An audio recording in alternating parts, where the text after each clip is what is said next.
Perkenalkan, nama saya Charles Galalini Nampreng dengan NIM 31220027. Saya dari Prodi Pendidikan Biologi, Fakultas Keguruan dan Ilmu Pendidikan. Video kali ini saya akan menjelaskan tentang usaha yang ada di sekitar kita. Salah satunya adalah usaha tenun ikat lokal. Jenis kain ini berasal dari Pulau Sumba, Nusa Tenggara Timur. Jenis dan corak kain itu sudah lama dikenal karena unik, karena bahan yang digunakan dan proses pembuatan waktu relatif lama, yakni sekira 5-6 bulan untuk sehelai kain berukuran lebar. Sumber daya alam yang digunakan yaitu yang pertama kapas. Kapas ini merupakan bahan utama yang digunakan untuk pembuatan kain. Kapas ini dibuat dengan cara tradisional dengan alat seadanya. Tetapi dengan seiring berjalannya waktu, kapas ini dibuat menjadi benang. Kini benang itu dibuat dengan cara diwindi. Windi ini merupakan proses di mana serat tersebut akan digulung pada gulungan besar untuk menyuntir tidak rata atau lemah.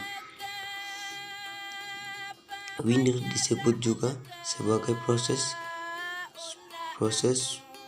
perubahan benang respinning dan beralih ke gulungan berikut yang lebih besar yang disebut kones. Tujuan utama ini adalah menyintir benang. Untuk sumber daya alam yang kedua itu ada daun nila, akar mengkudu, dan kunyit. Bahan ini digunakan sebagai bahan pewarna pada kain. Proses yang pertama yaitu kabukul. Pada awalnya menggunakan bahan dasar benang kapas yang dipintal sendiri oleh pengrajin. Namun dengan seiring perkembangan teknologi,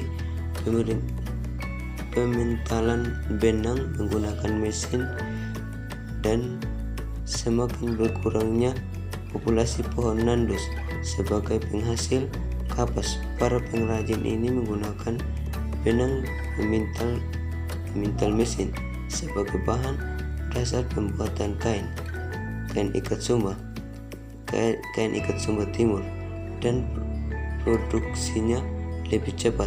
Proses produksi kain tenun ikat Sumba Timur dimulai dengan kegiatan menggulung benang. Ketika selesai menggulung benang, dilanjutkan dengan rentangkan benang atau pamining. Yang kedua, proses yang kedua itu adalah pamining. Pamining ini adalah proses merentangkan kain dari benang kapas yang digulung tadi sehingga menjadi sebuah lembaran kain, tetapi belum seutuhnya menjadi kain. Dalam pamining ini dihitung per ikat atau karandi agar menjadi sama rata. Ketika selesai pamining, akan dilanjutkan dengan menggambar, yaitu pengrajin ini membentuk pola pada kain. Pengrajin ini biasanya menggambar hewan atau burung dengan cara menghitung per ikat atau per karandi. Agar menghasilkan gambar yang sama rata dalam gambar tersebut memiliki beberapa makna. Misalnya kuda melambangkan kepahlawanan, keagungan, dan kebangsaan. Karena kuda ini memiliki simbol tersendiri bagi adat Sumba. Posisi kuda dianggap hampir sejajar dengan arwah nenek moyang. Ada juga motif lainnya seperti motif buaya dan ayam. Motif ini juga memiliki makna kekuatan dan kehidupan wanita. Biasanya ini hanya raja atau ratu dan kalangan terdekatnya yang akan memakai motif ini.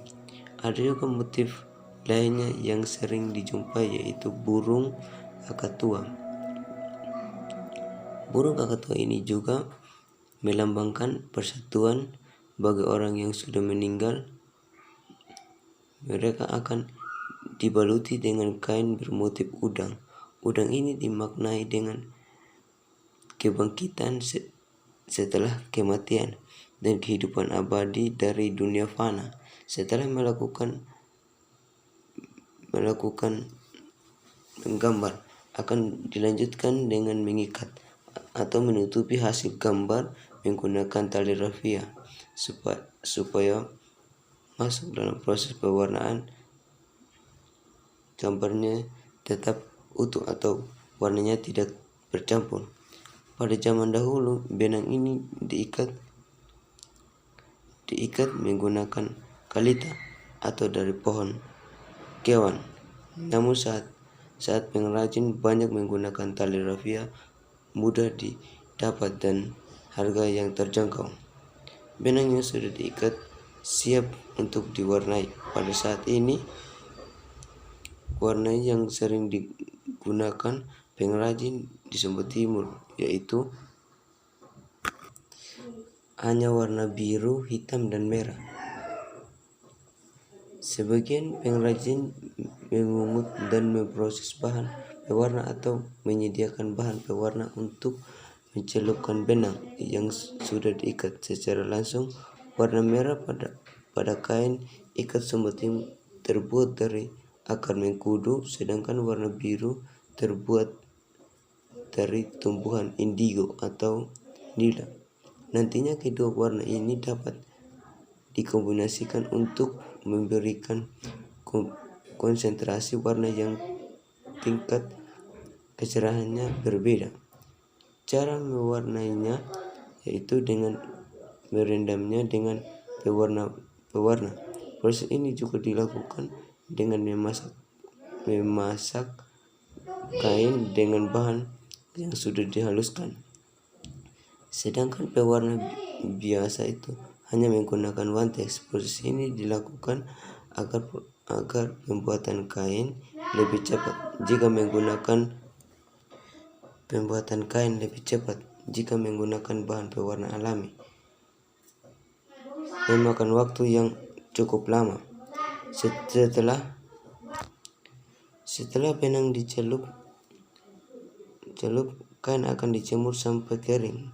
Langkah selanjutnya membuka tali yang diikat sebelumnya yang akan menampilkan bentuk motif yang ada pada kain. Setelah semua ikatan dibuka, maka dibagi lagi menjadi 4 lembar, dan setelah dibagi maka kain akan segera dirapikan kembali, dan kain yang sudah dirapikan ini siap untuk ditenun.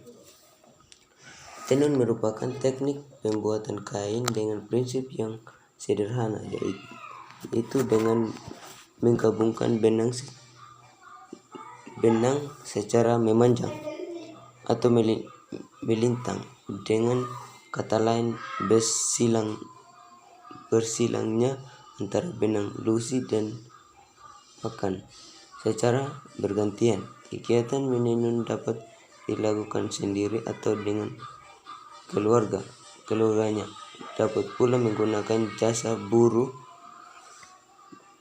tenun untuk proses tenunnya sendiri. Ia memakan waktu 1 sampai 2 minggu. Ini tergantung dari pengrajin atau beberapa orang jasa yang dipakai. Setelah ditenun, kain tinggal dijahit dan siap dijual. Nama dan makna. Kain tersebut bernama hinggi dan lau. Hinggi adalah kain yang akan digunakan oleh kaum pria, sedangkan lau adalah kain yang digunakan oleh kaum wanita. bukan hanya digunakan untuk sendang sehari-hari. Kedua kain ini sangat berperan penting dalam sosial budaya Sumba Timur.